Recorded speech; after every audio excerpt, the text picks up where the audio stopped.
Thank you so very much, Fraser. I think what you share actually matches a lot to what we're going to share. So I'm so glad that you already, seems like you make a very good introduction for us already. Again, my name is Christina Ching, along with my colleague Eric. We're glad to be here to share some of the thoughts that is out there for small businesses. And I think our presentation gonna be about the three part. The first part would be what type of financing resources that will suit the small businesses, and what type of government program out there and would be available for small businesses. And the third part, I think, is also very important, is how do small business get ready when you want to start getting a loan. So, and what they call the financing readiness.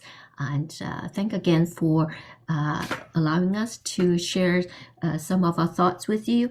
And I think the Cambodian community at UCC is doing a great job having all these type of seminars and workshop allowing small businesses to have access to information and be able to navigate what are the resources out there. So salute to UCC. Yeah. So Eric, shall we start? Yeah. Okay. Okay. So if we can go on to the next slide. Yeah. This is this slide is talking about some of the financing options out there. As I mentioned earlier, when I first met Ron and Don and Zion, and I really think that the Cambodian people are one of the most hardworking and friendly people that I come across, and besides being very smart. If you don't mind me share a story, and one of the entrepreneurs that we used to pick up donuts as, and so in the morning we'll go there and pick up the donuts and then have coffee, having a great time, and we'll have a chat with the owners. And later on he shared with me, hey, donuts are mostly in the morning, and then I'm paying rent in the afternoon. So what am I gonna do is, like, he brought in another chef and to provide Asian fast food for lunch and for dinner. So I think such a great idea, because like in the morning people come here for donut, for coffee, and then they can come back in the afternoon for lunch and maybe pick up a donut for dessert, right? So I think it's such, to me, it's like so creative and thinking out of the box. And I think these ideas and this thinking out of the box can do attitude really make a big difference for the entrepreneurs. And particularly I see a lot in a lot of the community that we have seen. So again, we're happy to share when you have a great ideas and what are some of the resources out there, and make these ideas into a doable plan or becoming a viable business. Yeah. And in this particular slide, and there's a few options, and when the business starting very small, and it's a little progression coming on, and it would be like we would start when you start a business, your own personal savings or money from families or whatnot are with those, and then we progresses with different type of lending available for small business, like what we call a term loan or line of credit, a business credit card, or if you don't want so much down payment when you acquire something, then a leasing will be also another option as well. And the next slide, what we see would be a little more detailed breakdown. As we mentioned earlier, the number one form of financing for startup a small business usually is from our own personal saving. A lot of people share with me, I work and I save up, and finally I'm able to start my own business. And it is so admirable. And oftentimes we will get help from relatives and family. I'm not sure that's true also with the Cambodian community as well.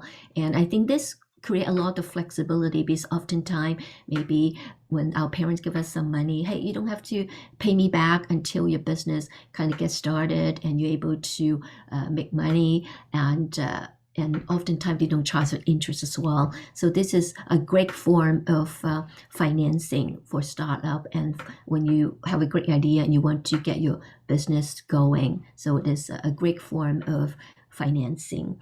And the next form of financing as we talk about, would be when you wanted to maybe get a car. Let's say if you have a food truck, you want to get a truck, right? And you want to get a loan and to get your truck. So what they would have would be a longer term loan that you don't have to pay back or at one time, then you will pay by a regular, maybe monthly payment. And this particular example in here, for example, if your loan is $1,500, right, you will make the bank or the lender will ask you to make a monthly payment of $100, $120, and you will have 15 months to pay off your loan. I'm sure a lot of us in here, some of us are very good at math. Let's say if we have to pay $120 a month and we pay 15 months, what would be the total that we pay back to the lender or the bank?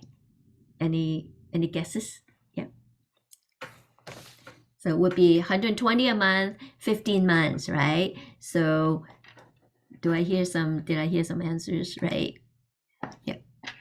So yeah, so in the total that we pay back actually would be $1,800, right? Wonderful. Thank you for the answer. So so people would ask, right? I only borrow $1,500. How come I have to pay back $1,800? So the difference between the $1,800 and the $1,500 are the interest that being charged by the lender. So I think there's a way that we small business also kind of aware that when we go to borrow, then we have to pay interest for accessing that capital. Okay, the next one, next slide. Yeah. And this one and the other financing option that we have is what we call a line of credit. Oftentimes, let's say we don't need to buy a car, buy a truck yet, but then let's say we sometime provide a service or product to our customers, but they don't pay us back right away, right? For example, we give them 30 days to pay us back. But at the meantime, the small business will need money to buy merchandise or inventory to continue with the business while he's waiting to collect his money from his customers. And this particular line of credit will give us the small business, a very flexible option. Then it's like operate like a credit card. And you access to it whenever you need, and you only pay back on the amount that you borrow. So in the center is that revolving. That's why you can always pay back when you can. And then let's say if they give you a $1,500, again, the last example, a $1,500 credit line, right? And today you only use $100. And then the next day, if you collect your $100 from your customer, you have the option to pay it back into the credit line, and then you're able to have access to $1,500 again. So next day, let's say if you need to buy inventory, you need to borrow $200 from the line of credit, and you can access to the line of credit, and then until you use up the $1,500. Okay. And I think this is also a very versatile and very flexible option if you consider that I may not need the full amount all in one shot, but then I can use it and pay it back as I can. The next option would be the business credit card, and as I mentioned earlier, this one it operates very similar to a business revolving line of credit. It's just like a regular credit card that we have, but this one is more catered to small businesses. And again, you have a limit on your business credit card, and then you can access to it whenever you needed it. And one thing is be careful would be now there's a lot of credit card fraud, so you have to be kind of careful when you use it. And because usually the credit card will carry a certain amount, and again, if you can get this business credit card, is also a very useful form of financing option for small businesses. And the next option that we have is for the small special purposes. And let's say if you're involved in some of the small business, maybe interested in organic farm or farming or other equipment that they need for certain things, and the small financing, the specialized program would be for them. And sometimes if you are a veteran and you have military background and you have served in the U.S. military, the government will give you special program as well to help you to start with a special interest rate or more easier qualifying criteria. So I think this is also a good program to tap into, particularly if you have served in the U.S. Military sector. And the last one is here in the bullet point. If you don't mind, go back a little bit. Yeah, to the last slide. Yeah. Mm-hmm. Okay, and the last one I would like to kind of pay attention to would be called the disaster loan for small business affected by natural disasters. And I'm not sure any one of you here experienced the PPP, like when we have the COVID. I'm sure UCC had helped a lot of your members to do that. I think, again, the Small Business Administration, they understand during difficult disasters or like the COVID-19, they have special program for that particular situation. Besides the PPP, there's also called the EIDL loan, which stands for the Economic Injury Disaster Loan, and I think it's also a very low interest rate, and it's a good program to have. And of course, we don't want disasters to happen, but if it does happen, this would be something that good to look into.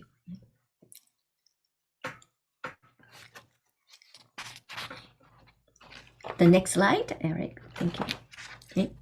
And I also mentioned about earlier, and besides getting a loan, there's other options as well called the leasing. Let's say if you want to get a truck, but then you don't want to have so much down payment for the loan, leasing may be another way to go. And at the end of it, maybe for the leasing, the car or the truck does not belong to you. You have the option to buy out, but then at the beginning, your down payment will be much less. Similar to a loan, you will continue to make the monthly lease payment, but your upfront down payment will be a little bit less.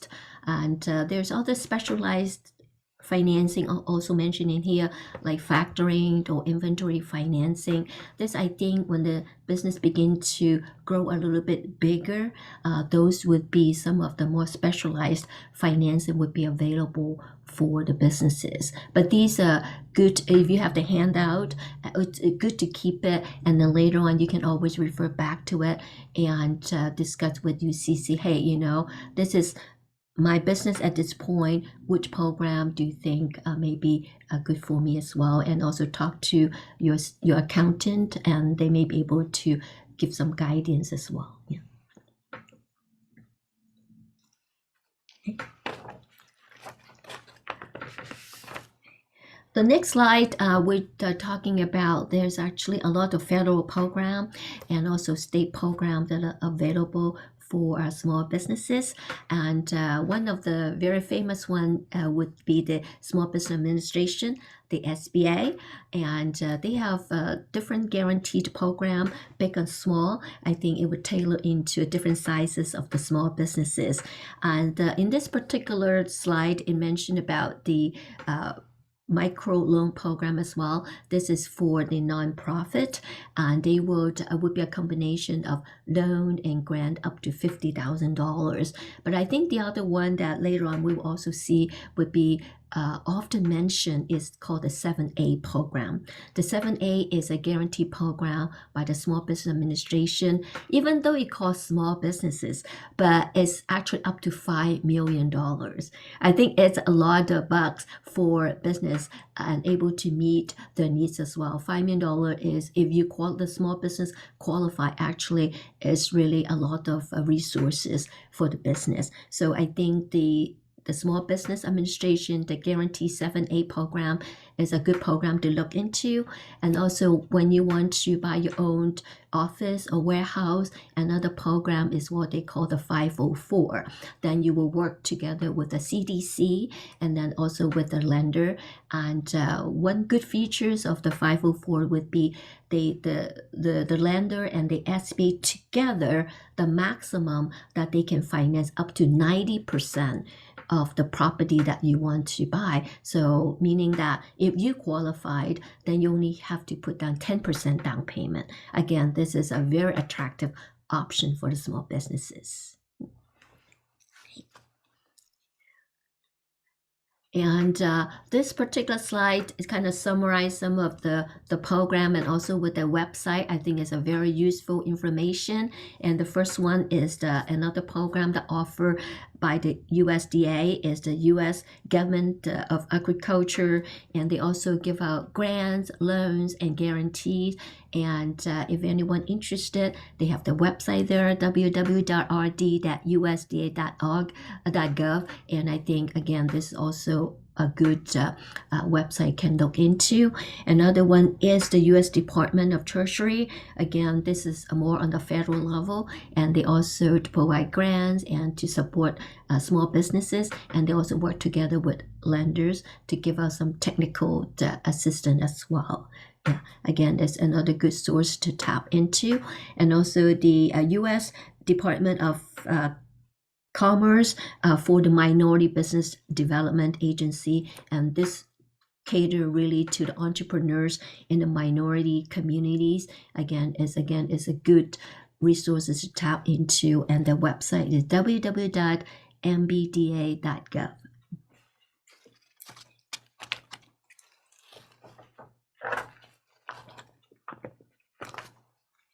Yeah, as I kind of mentioned, brought out that there's a lot of federal and state government program that are for small businesses that oftentimes, I think like Don mentioned, it's there. However, a lot of small business, they may not be aware that they're in existence. And I think that's how UCC really able to play a big role, and through the coordination of Fred and Don and Zayon can help out some of your members. They say, hey, these are the programs out there also available, and to tap into some of the resources that are provided by the federal and the state government.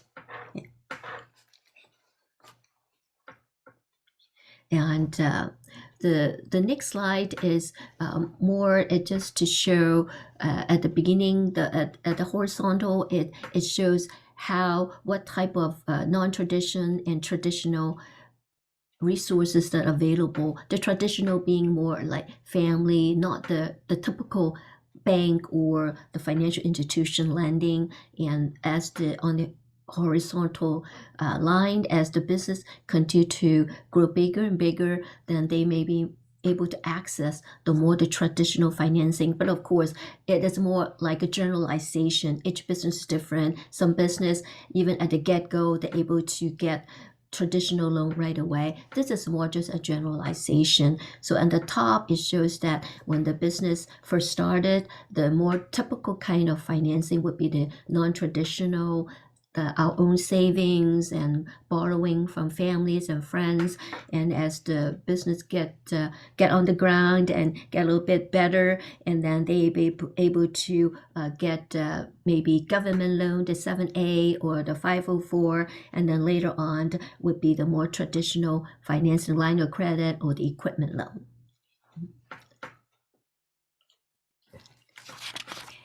And again, this one is just another way of presenting the progression of how when a business starting from a startup stage, an early stage, and then getting the more mature, and then getting more established, and what type of financing that are available to them. Again, this is more just a generalization, but it's good to kind of provide some information and say, hey, where's my business at, and what type of financing would I be more easier to get.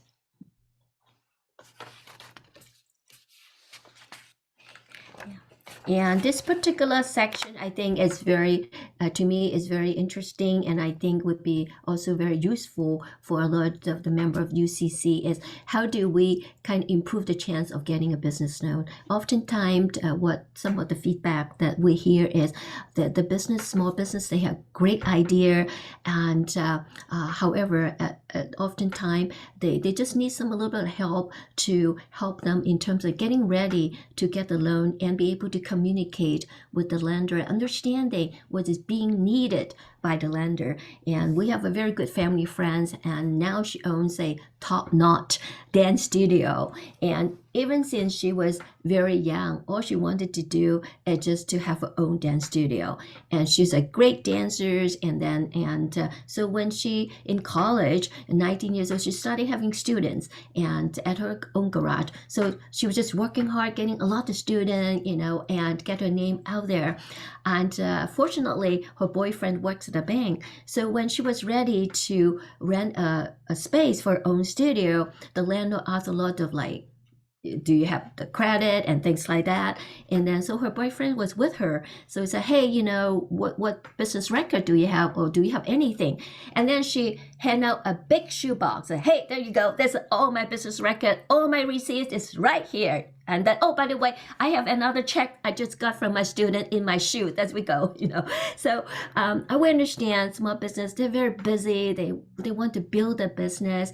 And however, when you go to a bank or go to a lender with a shoebox of receipts, and please do not get offended if they say, oh, please come back with more organized records, right? So I think getting the records ready and getting your books and separate from your own business, from the personal, I think is just to kind of get you ready and be able to make your process more easier. I think I appreciate Fred in the early of his slide. He already mentioned about business plan, projection, and all this definitely going to help.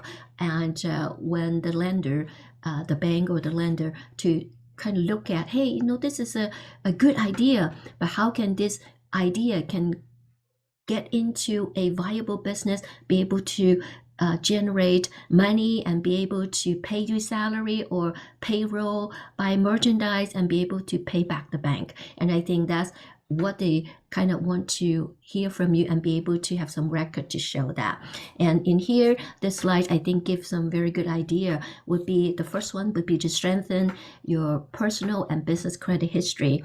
Now, oftentimes we not aware of what they call the credit score, and it's very important, and particularly for the immigrants that from another country, and to establish a credit history. So sometimes even for a small amount, they would give people the impression that how you manage your finance. Let's say if you borrow money, you keep paying back with your credit card, or you keep paying back your car loan. They say, hey, okay, this person have a habit of paying back the money. So it really got a good impression.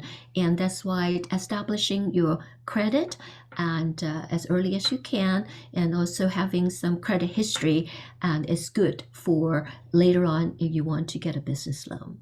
Okay. And the next one would be separating your personal and the business finances. I understand that oftentimes it's very difficult because the small business is the entrepreneur is the business, right? However, when we wanted to start getting a loan, and then the lender or the bank would want to say, hey, how do you manage your business?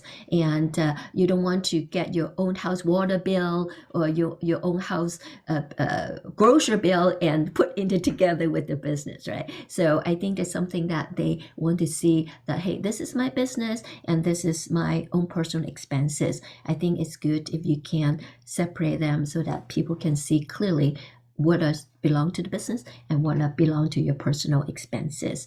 And the 5 C's is a little bit more involved, but out of the 5 C's, I think a couple is important. One of the C's stands for credit history, which we kind of talk about in the first bullet point. And the other one is the capacity. Capacity is when the lender want to understand what we share, and also the Fred earlier as well.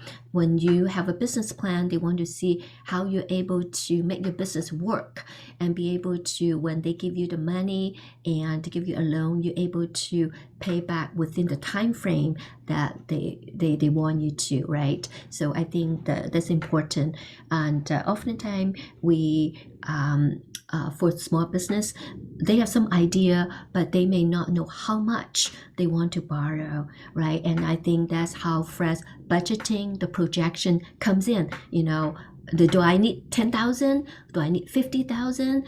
Am I able to, if I borrow 10,000, 15,000, am I able to pay back within maybe 1 year, 2 years? Those are important. And when you have a budget, a projection, and you stick with it, then it really help and provide you some discipline as well in running your business. Right, and that's why the capacity, the credit history, and also later on we're going to talk about a little bit more in detail of the 5 C's. And the last one, but not the least, is building banking relationship. And for small business, it's so important and to start big or small, to maybe have a checking account and maybe to go there and inquire about, oh, does your bank have this particular program? How do I access to your 7A, and how do I access to your 504? I think the earlier we can learn about the criteria that needed, I think the more time that we're able to allow ourselves to prepare. And when we are ready, then we will have a more organized document and things to get ready for the program.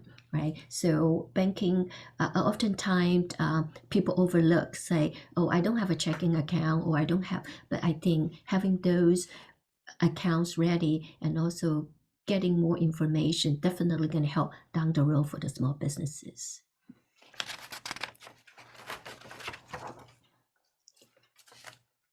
And so this one, improving your chances of getting a business loan, and we share a little bit about credit histories, and in here the second bullet point about the credit score. Of course, there is a number. Usually different company would have a different score number that represent a range of how good you are in terms of managing your finance. In the particular screen, it shows 730, and usually 730 is considered a good score. And when the lender or the government program look at, hey, this guy or this lady has 730, meaning that historically he or she has been managing her finance pretty well, and then he or she has been able to pay back as required by the lenders. So having a good credit score is also important when you want to start getting ready for applying for a business loan.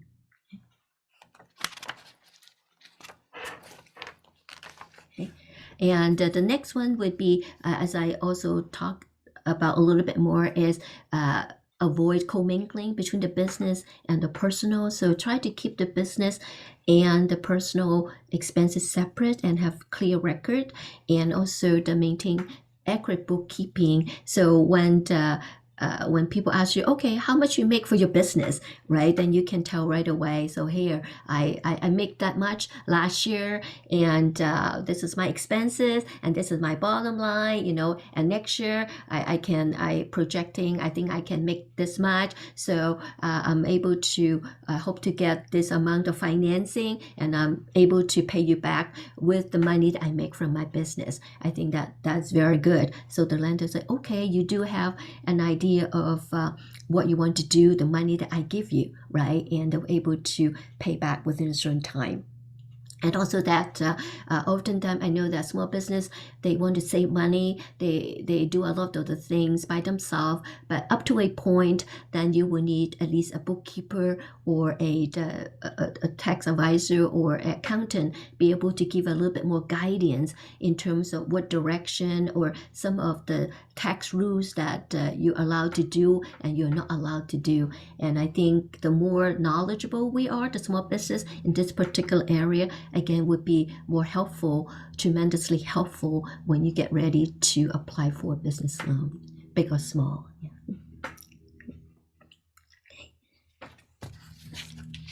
Okay. And we talk about the 5 C's, the famous 5 C's, right? And here it gives you a little bit of the list what the 5 C's are. The first C is capacity, and like I mentioned before, is to evaluate or to ask yourself, my ability to repay the loan when I get a $10,000 loan or $50,000 loan from my business, am I able to pay it back? And so some questions that we can ask ourselves as a small business owners. And also the collateral, what is this? Let's say I want to get a car loan, then the car would be the collateral. And also, let's say if I want to buy an office, let's say if you're a doctor, you want to open a doctor's office, or you're a dentist or a CPA, then if you want to buy a small office, then you can use the small office as a security for the bank to loan you the money, right? And we're talking about, let's say, the 504 for warehouses. If you are involved in manufacturing or import and export, that would be the good option to look into the 504. And then you can see, hey, what I can give to the bank to give me a better chance in terms of getting a loan with the security that I give them. Credit history, we also talk about the related to your credit score, and they will look at over a period of time that how you manage your own finance, and in terms of paying back the loan that you have been borrowed before, or even credit cards. And the next one would be the conditions and the terms of the business environment. Let's say during the COVID, and people understand that we're having a difficult time, right? And they will give you incentive in terms of like the PPP to help out. And I think this is also a good program to have at that time. And the character, last but not the least, talking about the integrity, the reputation, the references. And I think it's word of mouth sometimes. And we know that, hey, this guy's good, this woman is good, you get his word is good or her word is good. And sometimes it just gives the extra comfort level when people want to give you the money, loan you the money, knowing that, hey, this person, then he would or she would pay back the money that he or she borrows, right? So this the 5 C's: capacity, collateral, credit history, condition, and character.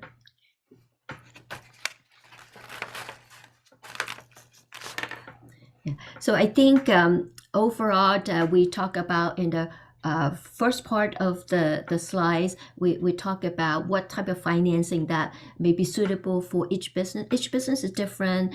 The way they operate is different. Some may like credit card type of financing. Some might like one time when they have to go and buy a truck or buy a restaurant equipment and whatnot. And the second part, we talk about what type of financing, government financing resources out there that would be able to help the small businesses.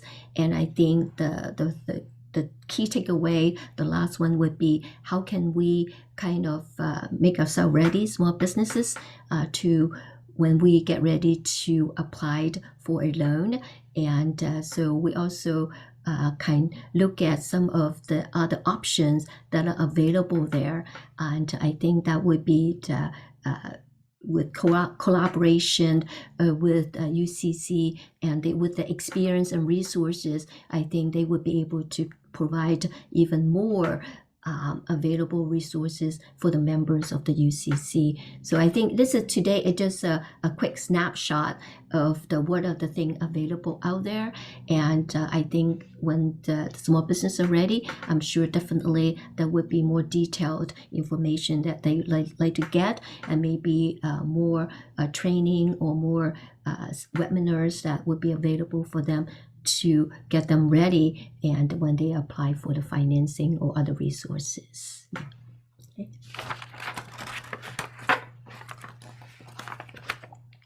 Yeah, as I mentioned today, so some of the key points that we want to understand as a small business would be just to understand your own businesses. I mean, you are the soul of your business, and then you can know how you want to bring your business to where that you want to go. However, at the same time, you also want to have a business plan that those ideas can be able to quantify, to put into numbers in terms of revenues and expenses, and how much you're going to make and how much you're going to expand, and then how much you be able to like pay yourself or pay your staff or pay payrolls and things like that. And then also that the 5 C's that we just mentioned, particularly building up your credit history as early as possible, and also that having a good reputation for yourself and the business, and also try to separate the business and with your personal, and also that getting the resources like UCC and be able to help you to navigate the landscape of resources available out there for small businesses. And some of the website that's shown earlier, I think is good, particularly the Small Business Administration. They do offer a good program. Like I mentioned before, the 7A now is up to $5 million, the 504, and other, the idle loans. And those are also very good programs that small business can tap into.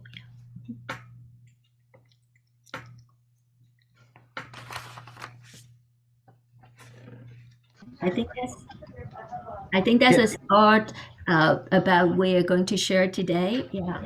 Okay. Eric, do you have anything to add? Feel free to chime in, Eric. Yeah. Nothing much to add. I think the best guidance would be if anyone has any questions about financing as far as what would be the best route and option for you to go. I know that UCC and Fred and his team over there can guide very well, and so I would direct probably questions to Fred and about financing options and go from there. But thank you for having us, Fred and team, and you guys do a great job. So thank you, and thank you, Christina. Thank you. Thank you. Well, thank you for having us. Such a pleasure. Wow. Awesome. Thank you so much. I really enjoyed listening to you speak. You're very succinct and very clear, and it was a good pace. Thank you. Thank you. You're so kind. Yeah. In the 5 C's, that's something that's very important. I really like that you went over some of the 7A and the 504. I think of all of our small business owners would definitely be able to take advantage of that. Most of them don't even know some of those programs exist. Also, thank you for chiming us in about the projections and the business plan. It is all about like the planning process, especially for most of us, which will be like first-time borrowers, and some of us may not have that good credit history, and some of us may not have that time to be able to build it when we want to start our business.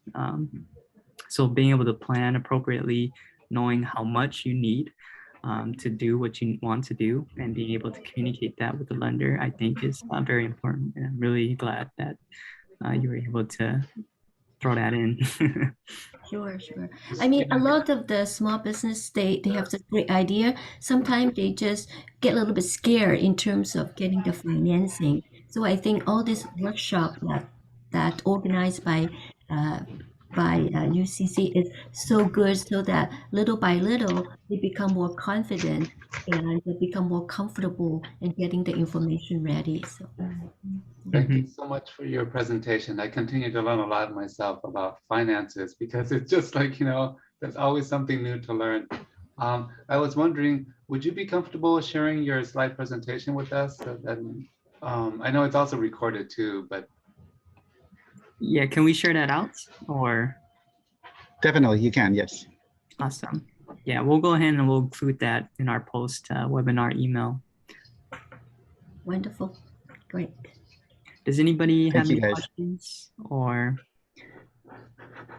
yeah, feel free to ask questions. We'll have it in the chat. I had like a quick technical question. Do you know what does the bank need in order to start a business bank account for a startup? Say someone that wants to begin building their business credit. How would they begin, or what are some few steps to begin building that? Eric, you want to start, and I can maybe chime in? Yeah.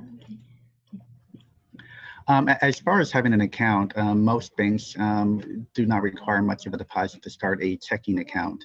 It's a very minimal amount. There are fees associated generally with all banks, monthly fees, and there are ways to avoid that fee if you maintain a certain balance. So those are things you want to ask about what the fees are to have in the account to avoid that fee. As far as lending, every bank has different criteria, and there's a lot of banks that have specialized in certain loans or certain clientele than other banks.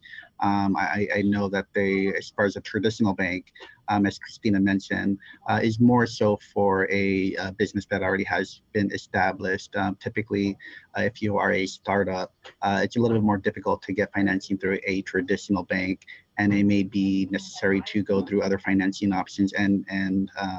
And sometimes I think Christina mentioned that non-traditional banks, like sometimes they're called like a CDFI, are options for that to help you plan. But I think with your program, with what you're doing now, and having everyone kind of go through their business plan, look to see what how much funds they have to start that business. I think that's a good plan and a best place to start. Christina, I don't know if you want to add anything. Sure. I thank you as a great response. And if I may add, and typically for, let's say, business checking account, and if the small business would need to have a tax ID for the business. So let's say if they have not have a separate tax ID identification number for the business, maybe it's good for them to start looking into it, unless maybe they're doing a DBA or whatnot. So usually they would also need a business address, right? And so these are the more essential information that the bank would be looking for when they want to establish a checking account. And I think right now with a lot of the online transaction, the small business is able to do is actually they can do it 24/7 at the business, and I think really make it very convenient for them. At the same time, they can start building up some of the record with the bank or with the lender that they would like to go with in the future. Hope we answer your question. Yeah. Oh, you answered it. Great. Yeah, that's something that a lot of our entrepreneurs, they previously had questions about. So yeah, that tax ID, that DBA, being able to get that and open up that bank account. I know some of our entrepreneurs here, they have yet to do that. They're still, doing it all with their personal. So when you made that key point, it just jogged my memory. I'm like, yeah, that's something that we need to actively do. So I really appreciate you listing that out for us, making it very easy for someone to go ahead and do that. At the beginning, it can be frustrating for the small business owner because it seems like there's a lot of document or a lot of things they need to get. But once they get over that, it would be easier and easier, right? Mm-hmm. Also, I want to talk about like retirement, like being able to use the business to plan for retirement as well. Do you have any information about that? 401k. Well, Chris, I'll go first, Christina. As far as 401k, yeah, I mean, a lot of typically and 401k would be for the employees of the company, and typically a lot of small businesses that are just starting out don't typically offer that service to employees. Typically, that's for a bigger business where they would 401k. I think you can kind of relate it to an IRA account, but it's for the employees who get pre-tax dollars sent over directly to their retirement account, and they would put a percent of their paycheck in there. Sometimes companies will match, 1, 2, 3, 4%. So that's something that is there for employees of the company, generally a bigger company. And then there's also, as far as an IRA would be a best option for an employer, or even a SEP IRA are options for an employer. That's nothing that we offer here at our bank, but that's an opportunity that some banks do offer. Awesome, thank you. And I have one more question. Typically, when working with community lenders, like when my experience working with entrepreneurs and when I present a program from a community lender, usually the interest rate is not that competitive.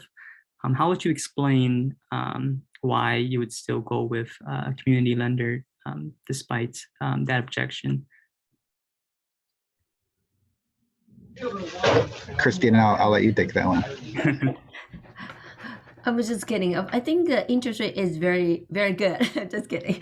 Yeah, and I think as a community lender, I think we seek to work with the community that we serve, and I think it's also good that for small business, let's say, the physical office in a certain location, and so it's good that because they work there and they build a lot of relationship there, and through working with the community bank, definitely they will become more visible. And I think for us is since this is the community that we're serving, we definitely want to help the local businesses that in the community that we serve, right? And it's to help them to be able to continue on to be successful with the business. And of course, there's a lot of government program that work in conjunction with community bank, let's say the 7A and the 504,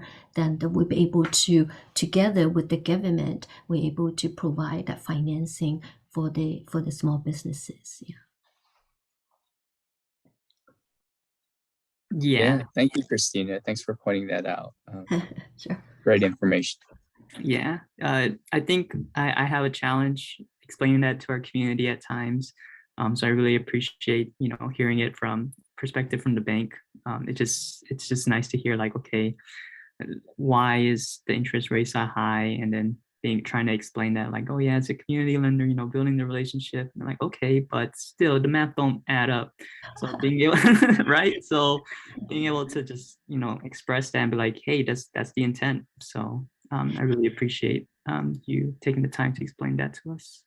Yeah, if I may just add a little bit, I think sometimes lender also look at the risk, right? And let's say oftentimes the small business, maybe they don't have enough history yet. Maybe they only been in the business for, let's say, 1 year or 2 years. So they have not established, let's say, a long credit history yet to really to perform to a certain level that maybe the lender. Sometimes we also have the FDIC have certain criteria, right, that we would have to build into our lending program. So maybe sometimes like a credit card, typically is higher interest rate than maybe a car loan because it's unsecure, right? And so that's why a different type of lending, we have different type of interest rate that built into it. And for, let's say, a business that been operating, let's say, for 30 years versus a business that operating only for 6 months or 1 year, then the risk spectrum will be slightly different. And that's why the interest rate is also built into that factor as well. As I mean, not the only factor, but it's one of the factors. Yeah.